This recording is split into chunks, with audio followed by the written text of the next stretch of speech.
Hello everyone, welcome back to Coffee Travel. අද අපි ඔයාලව එක්කන් යන්නේ ලංකාවේ තියෙන ලස්සන දියැලක් බලන්න. ඒ තමයි නුවරඑළිය දිස්ත්‍රික්කයේ පිහිටලා තියෙන Lovers Leap දියැල්ල. ඉතින් මෙතනට එන්න මාර්ග කීපයක්ම තියෙනවා. මම අද ආවේ හාවඑළියට ඇවිල්ලා පර්යේෂණ උද්‍යාන මාවත දිගේ උඩට ඇවිල්ලා. ඉතින් ඔයාලට ගමන ස්ටාර්ට් කරන්න ලැබෙන්නෙම ලස්සන තේවතු යායක් මැදින්.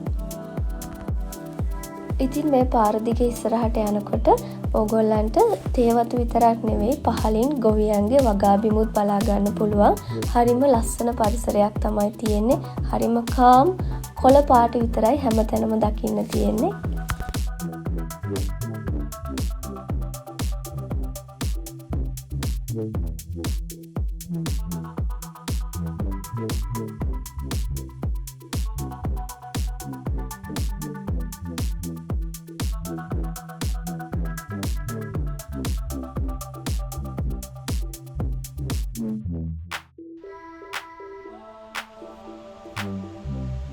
ඔන්න අපි දැන් දියැල පේන මානයට ඇවිල්ලා තියෙන්නේ.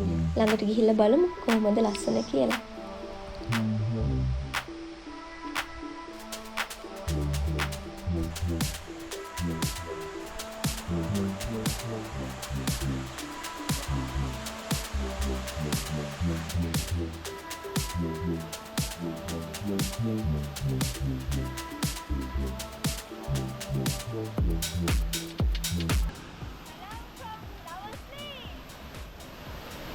ඔන්න ඉතින් අපි අපේ ඩෙස්ටිනේෂන් එකට ළඟා වුණා.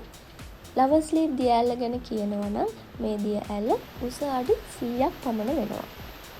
මෙතන සුන්දරත්වය නම් වචනින් කියලා නිම කරන්න බැරි තරම්. මම හිතනවා ඕගොල්ලන්ටත් වීඩියෝ එකකින් බලා ගන්න පුළුවන් වෙයි කියලා. ඉතින් guys අපි ගල් උඩින් පැන පැන ගිහිල්ලත් වීඩියෝස් ක්ලිප් කීපයක් ගත්තා.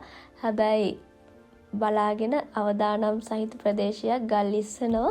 පරිස්සමින් ඕගොල්ලත් ඇවිල්ලා මේ සුන්දරත්වය විඳින්න කියලා ආරාධනා කරනවා. ඉතින් ඩෙස්ටිනේෂන් කිව්වට ඉවරම නෑ ගමන. අපි මේ හදන්නේ දියැල්ල උඩට යන්න. එන්න ඉතින් අපි ගිහිල්ලා බලමු කොහොමද උඩට පල්ලෙහා දියැල්ල පේන්නේ කියලා. ඉතින් දියැල්ල උඩට යද්දි නම් guys ටිකක් දුෂ්කර මාර්ගයක් තමයි තියෙන්නේ. ඕගොල්ලෝ උඩට යනවා නම් අනිවාර්යෙන් පරිස්සමින් යන්න ඕන. වැසි පොඩ්ඩක් අඩු දිනයක් තෝරගන්නවා නම් හොඳයි මේ හයික් එක යන්න. මොකද ගොඩක් පාර ඉස්සන සුළුයි. ඉතින් මේ උඩට යන අතර වාරයේදී මම ඔයාලට කියන්නම් Lovers Leap වලට කොහොමද මේ නම හැදුනේ කියලා. ඇත්තට මේකට කතා දෙකක් තියෙනවා. ජනප්‍රවාදයේ එන පළවෙනි කතාව තමයි ලංකාවේ හිටපු රජ කෙනෙක්ගේ පුත් කුමාරයෙක් ගැමි තරුණියක් එක්ක affair එකක් පටන්ගෙන තියෙනවා. රජතුමා මේ සම්බන්ධයට අකමැති වුණ හින්දා මේ දෙන්නා දියැලෙන් පහළට පැනලා සියදිවි හානි කරගෙන තියෙනවා. ඉතින් දෙවෙනි කතාව තමයි ලංකාවේ හිටපු ආණ්ඩුකාරවරයෙක්ගේ දියණියක් ගමේ ගැමි තරුණයෙක් එක්ක ප්‍රේම සම්බන්ධතාවයක් පවත්වගෙන තියෙනවා. ඉතින් මේ සම්බන්ධයට ආණ්ඩුකාරවරයා අකමැති වුණ නිසා මේ දෙන්න තීරණය කරලා තියෙනවා Lovers Leap දියැලෙන් පහළට පනින්න.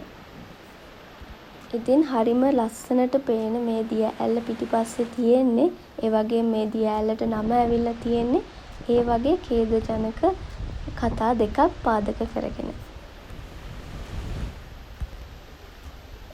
ඔන්න ඉතින් අපි කතාවෙන් දියැල්ලේ උඩටම ඇවිල්ලා ඉන්නේ. ගල් වලින් පැන පැන මුල් උඩින් ඇවිල්ලා කොහොම හරි අපේ ගමනාන්තයට ඇවිල්ලා ඉන්නේ. අපි දැන් ඉන්නේ අඩි 100ක් උඩ. අර පහළින් ඔයාලට පේන්නේ අපි ඉස්සෙල්ලා නැවතුණ තැන. හයික් එක ඇවිල්ලා ටිකක් මහන්සි. දැන් ඔන්න හදන්නේ දියැලෙන් වතුර ටිකක් බොන්න. ඇත්තට මෙතන වතුර හරිම බරයි ඒ වගේම පිරිසිදුයි. ඉතින් මේ දියැල්ල පෝෂණය වෙලා තියෙන්නේ පිදුරු තලාගල කඳු පන්තියෙන් ගලා ඇලෙන ජල ධාරාවන්ගෙන්. ඔන්න දැන් මේ හදන්නේ දියැලේ තව පොඩ්ඩක් උඩට ගිහිල්ලා බලන්න. මේ යද්දී ගල් ගොඩක් තියෙනවා. ගල් වලින් පැන පැන තමයි යන්න තියෙන්නේ. ඒ වගේම හීන් බෝවිටිය ගස් ගොඩක් තිබුණා අපි ආපු මාර්ගයේත්. ඒ වගේම මේ දිය ඇල්ල අවට ප්‍රදේශයේත්.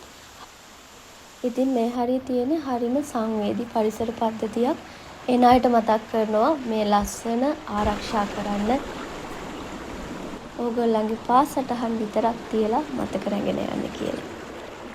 අපි හිතනවා ඕගොල්ලෝ මාත් එක්කම මේ පරිසරය මේ තියෙන ලස්සන ඒ විදිහටම එන්ජොයි කරා කියලා.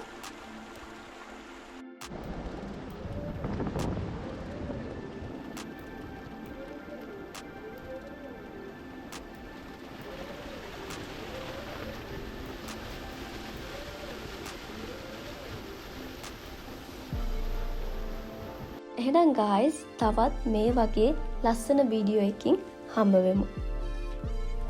ඉතින් තවත් ඕගොල්ලෝ මේ වගේ ලස්සන travel videos වලට කැමති නම් මතක ඇතුව Coffee Travel subscribe කරගෙනම යන්න. See you.